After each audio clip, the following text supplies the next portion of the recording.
Good morning विद्यार्थियों। आज हम अपने प्राथमिक क्रियाओं को आगे बढ़ा रहे हैं और प्राथमिक क्रियाओं में अपन ने 2 पॉइंट पहले पढ़ चुके थे। पहला पॉइंट था आपका आखेट और भोजन संग्रहण। दूसरा पॉइंट अपन ने पढ़ा पशुचारण, जो पशुचारण भी है ना वो 2 प्रकार का था। चलवासी पशुचारण और व्यापारिक या वाणिज्य पशुचारण। इसके बाद में सी पॉइंट अपन पढ़ रहे थे कृषि। अपना सी पॉइंट था कृषि। कृषि के भी 2 प्रकार अपन ने पढ़ लिए थे, निर्वन कृषि और रोपण कृषि। रोपण कृषि, ये 2 पॉइंट अपन पहले पढ़ चुके थे। अब अपना तीसरा पॉइंट आ रहा है विस्तृत वाणिज्य अनाज कृषि। विस्तृत वाणिज्य अन्न कृषि भी कह सकते हैं या अनाज कृषि भी कह सकते हैं।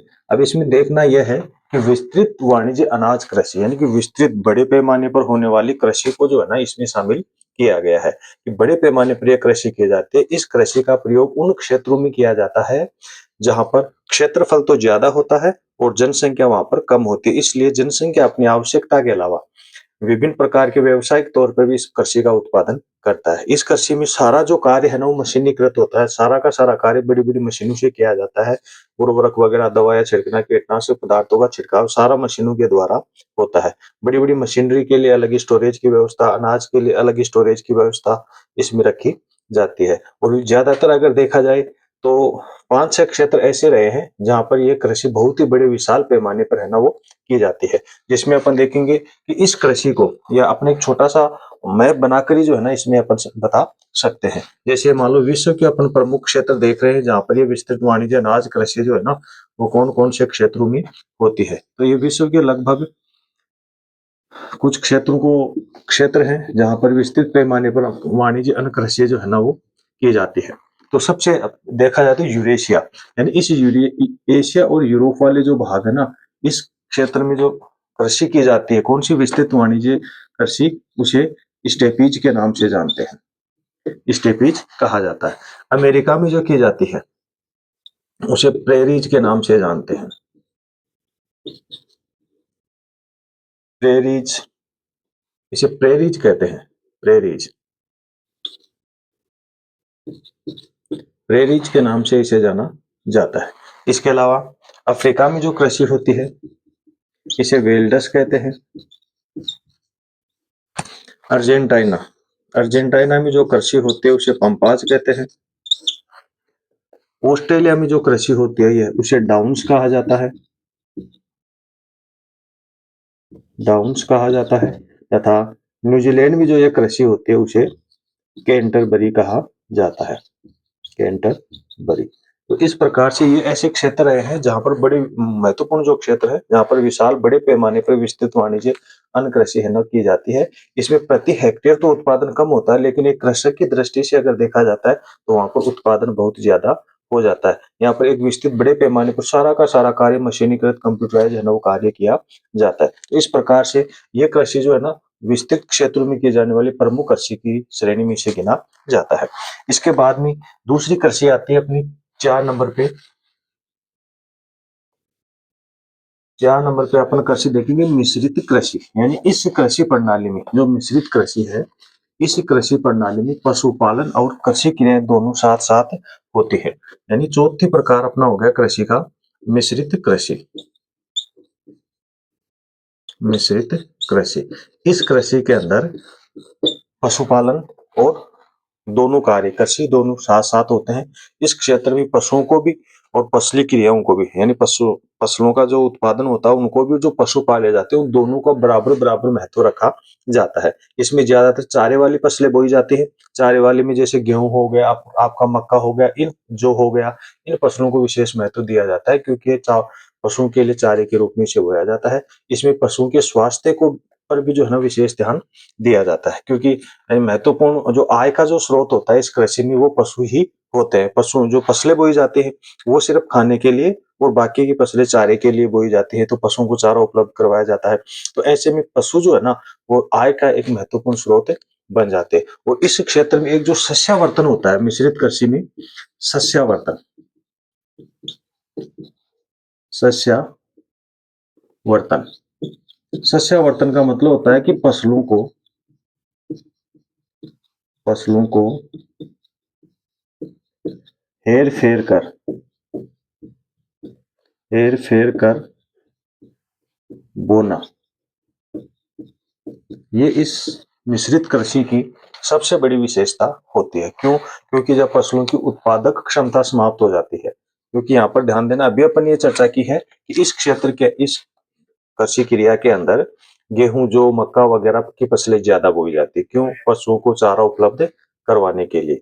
तो अगर वहां पर शस्यावर्तन नहीं होगा तो गेहूं हो गया, जौ हो गया, मक्का हो गया, उनका अच्छा उत्पादन नहीं होगा। क्यों नहीं होगा? क्योंकि प्राकृतिक तौर पे उनके जो पोषक तत्व होते हैं ना, वो समाप्त हो जाएंगे। तो ऐसे में क्या करना पड़ता है? इनके लिए सस्यावर्तन अपनाना पड़ता है। वैसे बाकी की फसलों में अगर देखा जाता है तो रबी की ऋतु में दूसरी फसल, खरीफ की ऋतु में दूसरी फसल, ऐसे रोटेशन से जो है ना वो फसल बोई जाती है, ताकि मृदा की पोषक क्षमता लौट आती है। लेकिन इसमें विशेषकर फसलों पर ऋतु के अनुसार न होकर वैसे एक ही ऋतु में अलग अलग फसलों जो है ना, फसलें है ना, वो बोई जाएंगी। तो यानी कि फसलों को हेर फेर कर बोना।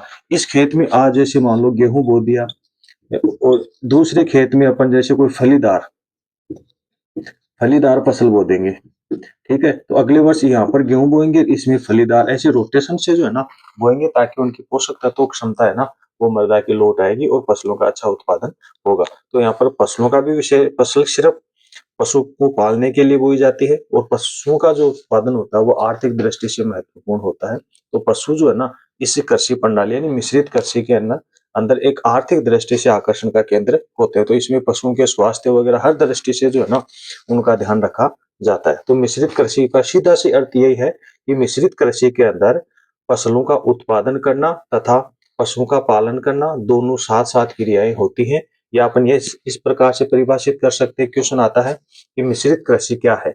यानी कि इस कृषि पद्धति के अंदर या इस कृषि प्रणाली में पशुओं का पालन तथा फसलों का उत्पादन दोनों साथ साथ किए जाते हैं, वो मिश्रित कृषि कहलाती है, और दोनों को इसमें विशेष या समान महत्व दिया जाता है। तो इस प्रकार से अपनी ये मिश्रित कृषि हो गई। इसके बाद में पांचवा पॉइंट पे आता है डेयरी कृषि। डेयरी कृषि, अब ये कृषि भी बहुत ही महत्वपूर्ण है, क्योंकि इस डेयरी कृषि के अंतर्गत सिर्फ पशुओं के स्वास्थ्य को या पशुओं का ज्यादा ध्यान रखा जाता है। यहाँ पर सारा का सारा कार्य जो है ना वो मशीनीकृत होता है। डेयरी फार्म जो होते हैं बड़े विशाल, वहां पर बड़े पैमाने पर पशु पाले जाते हैं।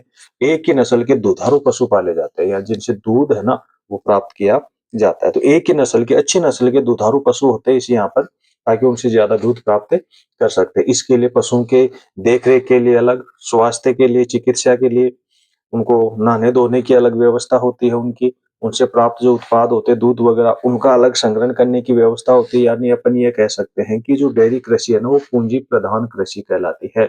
यहाँ पर सबसे बड़ी मात्रा में पूंजी का निवेश किया जाता है, क्योंकि जो पशु रखे जाएंगे अच्छी क्वालिटी हष्ट पुष्ट पशु रखे जाते हैं, ताकि दूध का उत्पादन अच्छा हो सके। तो उसमें ज्यादा पूंजी लगेगी, तो पूंजी प्रधान कृषि भी कहलाती है ये डेयरी कृषि। अच्छे महंगे पशु रखे जाएंगे जिससे दूध का उत्पादन भी ज्यादा होगा, और उनके अलग अलग पार्टीशन बने हुए होते हैं। चारागाह जो होते हैं, वैज्ञानिक विधि से चारागाह भी इसमें जो है ना वो अपनाया जाता है। जैसे एक खेत होता है, उस खेत को अलग अलग भागों में बांट लिया था, तो यहाँ पर पशु चराते, फिर यहाँ पर, फिर यहाँ पर, फिर यहाँ पर रोटेशन से पशु चराएंगे, ताकि पहले वाले चारागाह में भी जो चारा नष्ट हो जाता है वो दोबारा से आ सकता है। उसके चारे की अलग व्यवस्था होती है, पशुओं के रहने की अलग होती है, उनसे प्राप्त दूध या दूध से बने उत्पादों की अलग होती है, मशीनरी अलग होती है, जो कुछ श्रमिक कार्य करते हैं उनकी अलग व्यवस्था होती है। तो काफी ज्यादा पूंजी खर्चीली ये कृषि पद्धति है, या ज्यादा पूंजी का इसमें निवेश करना पड़ता है। इसके लिए ज्यादातर अगर देखा जाए तो अमेरिका, कनाडा, न्यूजीलैंड हो गया, तस्मानिया, ये ऐसे क्षेत्र हैं जहां पर बड़े पैमाने पर ये डेयरी कृषि की जाती है। न्यूजीलैंड तो एक ऐसा क्षेत्र है कि न्यूजीलैंड के अंदर दूध का इतना ज्यादा उत्पादन होता है कि सीधे डेयरी फार्मों से उद्योगों तक पाइपलाइनों के माध्यम से है ना इस तरल पदार्थ यानी दूध को पहुंचाया जाता है। हमारे जैसे भारत में तो अगर देखा जाए तो दूध का संग्रहण है ना अलग अलग परिवहन के साधनों के द्वारा होता है इसमें, लेकिन न्यूजीलैंड में बड़े पैमाने पर यह कार्य होता है। इसलिए सीधे पाइपलाइनों के माध्यम से, डेयरी फार्मों से सीधे पाइपलाइनों के माध्यम से इस दूध को उद्योगों तक पहुंचाने का कार्य किया जाता है। तो बड़ी अच्छी नस्ल के यहाँ पर पशु पाले जाते हैं, तो वो डेयरी कृषि की श्रेणी में आते हैं। यानी कि कनाडा, अमेरिका हो गया आपका, तस्मानिया, न्यूजीलैंड, ऑस्ट्रेलिया जैसे जो देश है उनके अंदर बड़े पैमाने पर डेयरी कृषि का व्यवसाय होता है। इसके बाद में अगला पॉइंट आता है आपका भूमध्य सागरीय कृषि। भूमध्य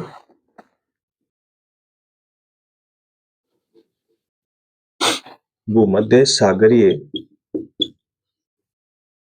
कृषि, यानी अपन ये कह सकते हैं कि जो भूमध्य सागर है, उस भूमध्य सागर के आसपास या भूमध्य सागर वाले क्षेत्रों में जो कृषि की जाती है वो भूमध्य सागरीय कृषि कहलाती है। और विशेषकर इस क्षेत्र में जो है ना, जो कृषि होती है वो खट्टे फलों वाली कृषि ज्यादा होती है। खट्टे फलों की कृषि, खट्टे फलों की कृषि है ना, इस क्षेत्र में ज्यादा की जाती है, यानी भूमध्य सागर के आसपास। जैसे मान लो देखिए भूमध्य सागर कहाँ है, या आपका दक्षिण अफ्रीका वाला हो गया यहाँ से। और ये इस प्रकार से अपन मैप जो बनाते हैं, तो ये जो है ना दक्षिण अफ्रीका के सिर के ऊपर जो बैठा है वो जो है ना आपका ये भूमध्य सागर, यानी बिल्कुल अफ्रीका महाद्वीप के ऊपर जो है ना, या जो आता है ना वो भूमध्य सागर आता है। तो इस क्षेत्र में जैसे मिस्र वगैरह हो गया, इजराइल वगैरह हो गया, स्विट्जरलैंड वगैरह, जो ये क्षेत्र है, तो इनके आसपास के क्षेत्रों में ज्यादातर इस भूमध्य सागरीय कृषि है ना वो की जाती है। इसके अलावा और भी आते हैं, जैसे अमेरिका की कैलिफोर्निया हो गया, अपने दक्षिण अमेरिका की चिल्ली हो गई, ऐसे क्षेत्र हैं जहाँ पर भूमध्य सागरीय कृषि यानी खट्टे फलों की कृषि है ना वो की जाती है। अब देखना इसमें है कि इन कृषि एग्जाम की दृष्टि से महत्वपूर्ण है कि भूमध्य सागरीय कृषि की विशेषताएं लिखिए। भूमध्य सागरीय कृषि की विशेषताएं है ना वो पूछ ली जाती है। तो इसमें देखना क्या है कि यहाँ इसी क्षेत्र के अंदर खट्टे फलों की कृषि को विशेष महत्व दिया जाता है। यानी जैसे अंगूर अंगूर हो गए, अंगूर हो गए आपके, किशमिश बनाए जाते हैं, उसे मुनक्का बनाई जाती है, अंजीर हो गए, ऐसे फल जो है ना ज्यादातर उत्पादन होते हैं। या भूमध्य सागरीय कृषि की सबसे प्रमुख विशेषता जो होती है ना वो अंगूर है, खट्टे फलों में, जिसमें अंगूरों को है ना वो शामिल किया जाता है। इसमें क्या होता है कि अंगूरों का उत्पादन करने के बाद जो शेष अपशिष्ट जो थर्ड क्वालिटी के जो अंगूर होते हैं, उनसे जो है ना वो किशमिश बना दी जाती है, किशमिश बना दी जाती है। और यहाँ पर इनसे अच्छी क्वालिटी की शराब वगैरह भी जो है ना, अंगूरों से शराब वगैरह बनाने के काम में भी लिया जाता है। मुनक्का वगैरह भी जो है ना इसको सुखा कर है ना वो बनाई जाती है। तो भूमध्य सागरीय क्षेत्र में विशेषकर खट्टे फलों के अतिरिक्त फल और सब्जियों का भी उत्पादन होता है। जो शीत ऋतु के अंदर यूरोप महाद्वीपीय क्षेत्रों में जो सब्जियां पहुंचाई जाती हैं, वो सब्जियों का उत्पादन इस भूमध्य सागरीय क्षेत्र के आसपास ही किया जाता है।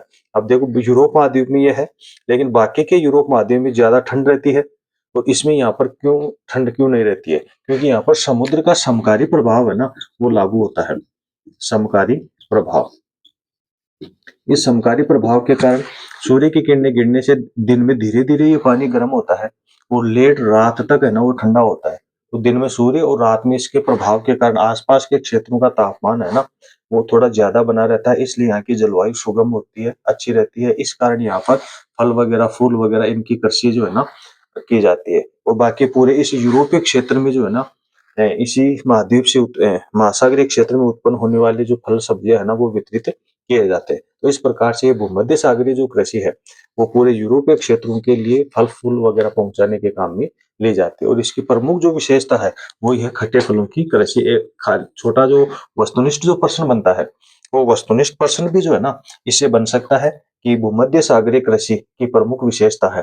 तो खट्टे फलों वाली कृषि हो गई, फलों का उत्पादन हो गया, पुष्प उत्पादन हो गया, ये इनके बारे में पूछा जा सकता है। तो सबसे प्रमुख कारण इसका यही है, खट्टे फलों की कृषि।